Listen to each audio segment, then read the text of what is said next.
Welcome to Rupesh talks. అందరికీ నమస్కారం. ఒక 2-3 ఏళ్ళు ఉంటాయి అనుకుంటా, ఒక చిన్న పాప. ఆ పాప ఆడుకుంటూ అడవి లాంటి తోటలోకి వెళ్ళింది. అంతే, అదృశ్యమైపోయింది.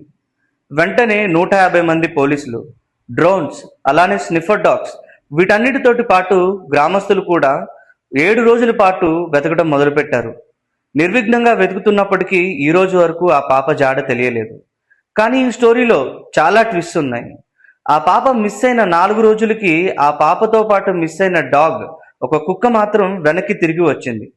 ఇదే ఆ స్టోరీలో ఉన్న మొదటి ట్విస్ట్. మళ్ళీ తిరిగి వెనక్కి వచ్చిన ఆ కుక్క ఎక్కడో కొంచెం అబ్నార్మల్ గా బిహేవ్ చేయడం అనేది పోలీసులు కూడా గమనించారు.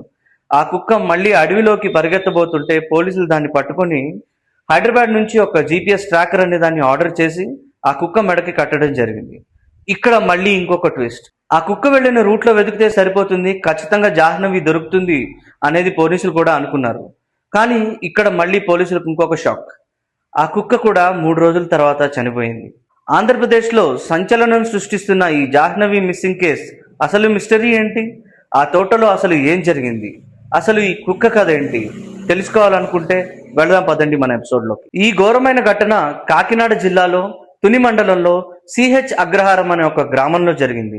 జాహ్నవి అనే ఒక 2 ఏళ్ల చిన్నారి తన కుటుంబ సభ్యులతో కలిసి స్థానికంగా ఒక పామాయిల్ తోట దగ్గరికి వెళ్ళింది. చుట్టూ దట్టమైన చెట్లు, పక్కనే కొండ ప్రాంతం. అందరూ పనిలో ఉండగా పాప ఒక్కసారిగా కనిపించకుండా పోయింది. పాప కోసం తల్లిదండ్రులు, చుట్టుపక్కల వారు వెతికినా ఎక్కడా ఆనవాళ్లు కూడా దొరకలేదు. సరిగ్గా పాప మిస్ అయిన రోజే వాళ్ళ ఇంటి పెంపుడు కుక్క కూడా కనిపించకుండా పోయింది. కానీ 4 రోజుల తర్వాత ఆ కుక్క ఒంటరిగా ఇంటికి తిరిగి వచ్చింది. అది ఎక్కడికో సైగ చేస్తున్నట్టు మళ్ళీ అడవి వైపు పరిగెత్తడం చూసి అందరూ షాక్ అయ్యారు. పోలీసులు ఒక వినూత్నమైన ప్రయత్నం చేశారు. ఆ కుక్కకు ఒక జీపీఎస్ ట్రాకర్ అమర్చి అది ఎటు వెళుతుందో గమనించడం అనేది స్టార్ట్ చేశారు.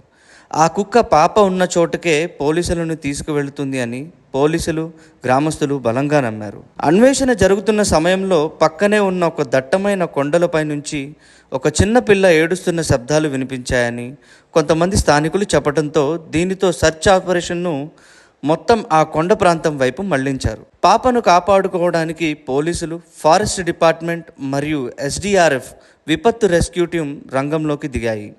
దాదాపు 150-200 మంది పోలీసులు పైగా సిబ్బంది విడిపోయి అడవిని జల్లెడ పట్టారు. నైట్ విజన్ ఉన్న డ్రోన్ కెమెరాలను వాడారు. లోకల్ వాట్సాప్ గ్రూపులు, ఆటో యూనియన్ల ద్వారా పాప ఫోటోను విపరీతంగా షేర్ చేశారు. ఒక పక్క క్రూర జంతువుల భయం, ఇంకొక పక్క ఎండలు. పాప స్థితి ఏంటో, ఎలా ఉందో యావత్ ఆంధ్రప్రదేశ్ ఉత్కంఠంగా ఎదురుచూస్తుంది. అయితే పోలీసులు కేవలం అడవిలోనే వెతకడం లేదు. ఈ కేసులో వేరే ఏమైనా కోణాలు ఉన్నాయా? ఎవరైనా కిడ్నాప్ చేశారా? లేదంటే కుటుంబంలో ఏవైనా గొడవలు ఉన్నాయా అనే కోణంలో కూడా ఆ చుట్టుపక్కల వారిని, బంధువులని విచారిస్తున్నారు. ఉన్న ఒక్క ఆధారమైన కుక్క కూడా చనిపోవడంతో పోలీసులు కంగుతిన్నారు. అది ఆల్రెడీ వచ్చిన రోజు నుండి అబ్నార్మల్గా బిహేవ్ చేయడంతో పాపని కిడ్నాప్ చేసే టైంలో ఆ కుక్కని ఎవరైనా బాగా హర్ట్ చేశారా అనే కోణంలో కూడా పోలీసులు విచారిస్తున్నారు. కనిపించకుండా పోయిన ఆ చిన్న ప్రాణం సురక్షితంగా తల్లి ఒడికి చేరాలని మనమందరం కోరుకుందాం. ఈ స్టోరీపై మీ అభిప్రాయాన్ని కింద కామెంట్స్లో చెప్పండి. మీకు కనుక ఈ వీడియో నిజంగా నచ్చినట్లయితే please like, share and subscribe by Rupesh talks.